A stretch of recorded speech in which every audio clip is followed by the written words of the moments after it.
Według zwolenników teorii o pradawnej Lechii, Polacy to jeden z najstarszych narodów świata. Nie tylko stawialiśmy czoła Rzymianom, ale stworzyliśmy też starożytne imperium.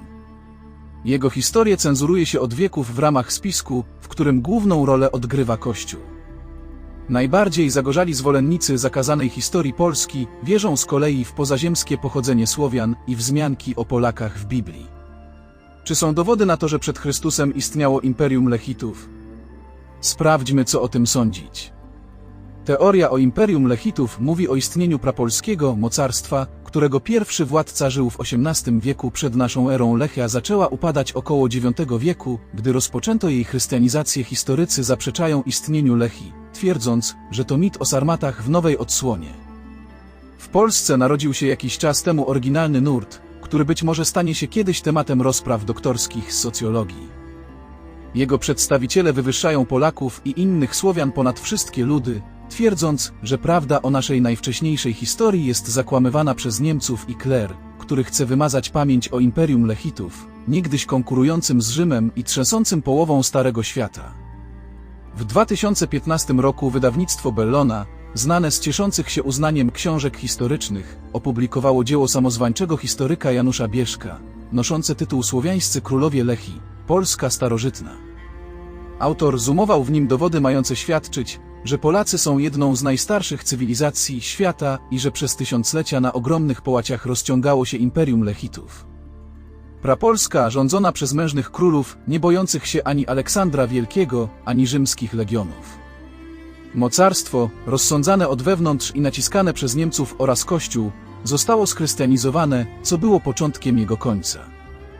Opowieści o tym, jak rzymski obywatel Gracchus założył Kraków i jak Polacy Lechici ścierali się z Macedończykami, spopularyzował w swej kronice Wincenty Kadłubek już w XVII wieku. Renesans teorii o Rzeczpospolitej antycznej miał miejsce w romantyzmie, kiedy znalazły one wielu głosicieli, m.in. archeologa amatora Tadeusza Wolańskiego. Autor Słowiańskich Królów Lechii zdawał sobie sprawę, że wielkie twierdzenia wymagają wielkich dowodów. Postanowił więc wydobyć z cienia mało znaną wśród czytelników kronikę Prokosza, odkrytą rzekomo w latach 20. XIX wieku przez Franciszka Morawskiego, polityka i literata, który miał znaleźć ją przypadkiem, na targu w Lublinie. Okazało się, że jest to kronika starsza od Gallowej, a jej autorem mógł być pierwszy biskup krakowski Prochor, komentarzami zaś uzupełnił ją żyjący wiek później Kagnimir. To częściowo na jej podstawie Bieszk zrekonstruował poczet władców lechicko-polskich, z których pierwszym był żyjący około XVIII wieku przed naszą erą Sarmata. Po nim mieli rządzić królowie o dziwnie niesłowiańskich imionach jak Alan, Wandal, Heldwiryk czy Teneryk. Poczet uzupełniają takie postaci jak król Car, Lech Chytry, Poznań czy Wanda Amazonka. Drugim dowodem dla bieszkowej wersji dziejów to poczet z Jasnej Góry, na którym pojawia się m.in. Popiel oraz kilku innych legendarnych władców polańskich epoki przedchrześcijańskiej. Swoje wnioski Bieszk poparł również analizami językowymi i genetycznymi. Uznał na przykład, że wiele słów zawierających rdzeń Lach bądź Lech jest śladem po prapolakach. Z kolei haplogrupę R1A1, w Europie występującą najczęściej wśród Serboużyczan i Polaków, uznał za typowo polską, mimo że jest równie rozpowszechniona wśród ludów tureckich w Azji Środkowej. Słowiańscy królowie Lechii spotkali się z ogromnym zainteresowaniem czytelników. Teoria Bieszka padła na podatny grunt. A ludzie, których wiedza o Słowianach ograniczała się do legendy o Lechu, Czechu i Rusie, nagle zdali sobie sprawę, o jak wielu rzeczach nie nauczono ich w szkole.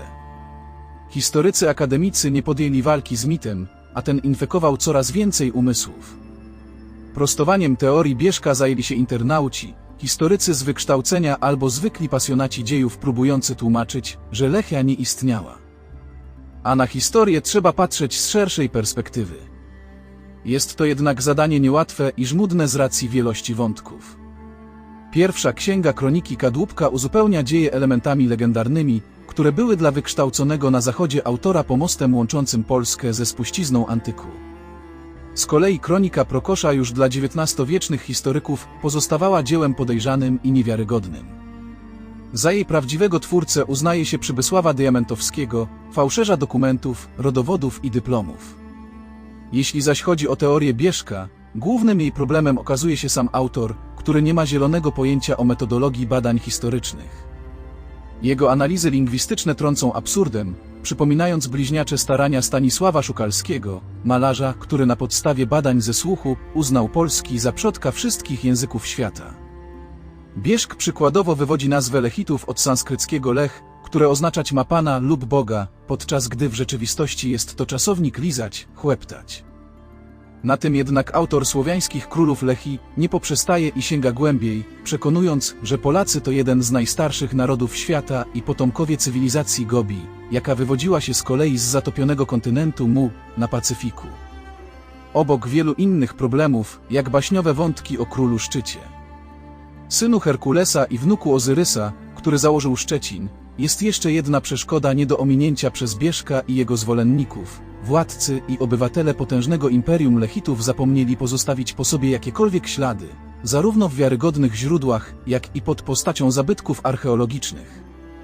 Leszek Ostoja-Owsiany, artysta rodzimowierca z Torunia inspirujący się motywami związanymi z mitologią i zwyczajami Słowian mówi, że pseudohistoria karmi się niewiedzą, a książki o dziejach naszych praprzodków zbyt rzadko trafiały pod strzechy. Rodzimowiercy, próbujący wskrzesić bóstwa i tradycje wykorzenione przez chrystianizację, nie patrzą przychylnie na turbosłowian. Obserwujemy to zjawisko z niepokojem i często niesmakiem, uznając je za działanie fałszujące historię, lekceważące dotychczasowy dorobek naukowy z różnych dziedzin i prowadzące do wypaczenia naszej tradycji i mitologii, mówi Katarzyna Nowak z Kujawskiego Stowarzyszenia Żertwa, dodając, że Lechia to opowieść o naszych przodkach nie dość, że przedstawiona w krzywym zwierciadle, to dodatkowo ujęta w formie groteski. Jedna z bardziej niedorzecznych historii dotyczy obecności Lechitów Polaków w Starym Testamencie.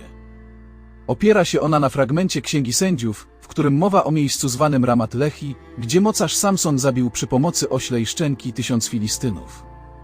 Wydarzenie to dało początek nazwie, która po hebrajsku oznacza wzgórze szczęki, jednak dla turbosłowian obecność Lech wystarcza za potwierdzenie, że Polacy mieszkali w ziemi obiecanej. Inne teorie dopatrują się śladów Lechi w islamskim imieniu Boga Allah Akbar, znaczy dla nich, Lach jest wielki. Historia, jak widać, zatoczyła koło i mimo upływu wieków część Polaków nadal nie potrafi wyzbyć się przekonania o swojej wyjątkowości. Dziękuję za wysłuchanie i zapraszam do subskrybowania mojego kanału Ukryta Prawda Starożytności.